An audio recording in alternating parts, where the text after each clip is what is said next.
Hello everyone, Frank Spangler here for TK's Kitchen. This is where we take TK's cooking demonstrations and translate them from Vietnamese to English. I know firsthand how good these dishes are because TK is my lovely wife and I get to enjoy her cooking every day.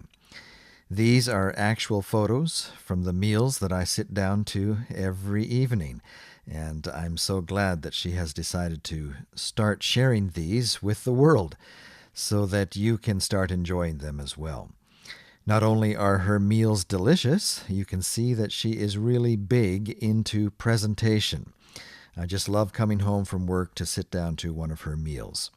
I hope that you will subscribe so that you can start enjoying these meals as well. Today we are going to make a rose potato dish. This is a very simple dish to make, and yet it is rather unique, and we'll get a lot of comments from your friends the next time you have guests over. People who know me know that I love potatoes. One of these days I'm going to have to show you how to make my own hash brown deluxe.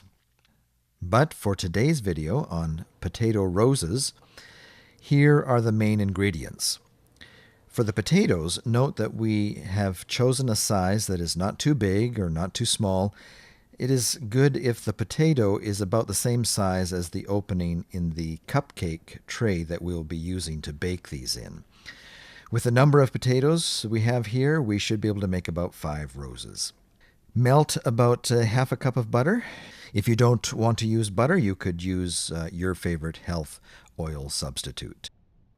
Chop some garlic, have a little bit of salt and black pepper ready to go, and if you want to use cheese, you could use some Parmesan cheese or any shredded cheese of your choice. It's also nice to add some rosemary or thyme. We have some thyme growing in our backyard, so we'll use thyme here. With all of these ingredients ready, we can go ahead and get started. First of all, we'll turn our oven to 400 degrees Fahrenheit or 200 degrees Celsius. Use the melted butter to coat the cupcake tray. Next, slice the potatoes. We don't want them too thin or they will burn as you bake, but we don't want them too thick as that will make it hard to roll the potato slices into roses. If you are not confident in cutting them by hand to the right size, there are potato slicers that you can get that will make this easier for you. Next, we put all of the sliced potatoes into a big mixing bowl and then add in all of the other ingredients.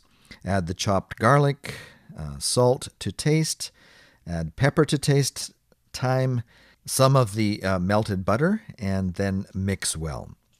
Next, we will line up the potato slices and slowly roll them together into the rose shape.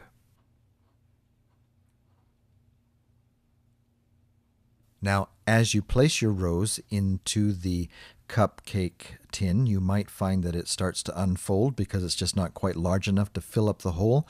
Well, you can add potato slices, or shall we call them rose petals, around the edges of the rose that you started there to kind of fill it out and fill up the hole and make it more attractive. If you find that you have a hole in the middle, you can take a thin slice of potato and roll that up and insert it right into the middle of the rose.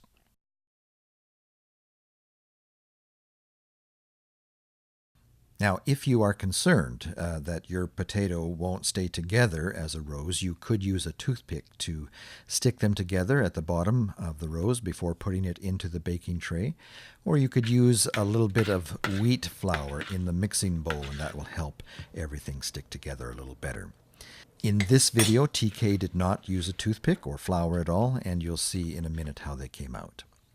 After finishing all the roses, TK coats them with butter and puts them into the oven. Ovens will vary a little, so if this is your first time trying this recipe, you may want to check on it occasionally and see how they're doing. Today, TK baked these at 400 degrees Fahrenheit for 45 minutes. After 45 minutes, here is the beautiful result. We put put them out on a serving dish, and as a beautiful garnish, you can decorate the plate with a bit of sliced cucumber.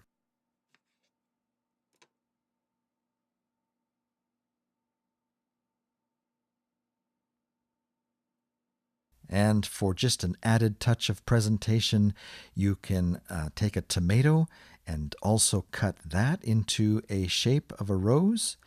And this will add some beautiful color to the dish. Well, there you have it, a wonderful dish that is not only delicious, but also beautiful.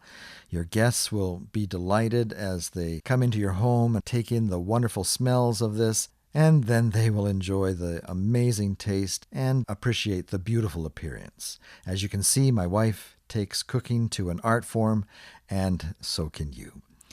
Enjoy, and if you liked this video, hit the like, share, and subscribe for more videos to come.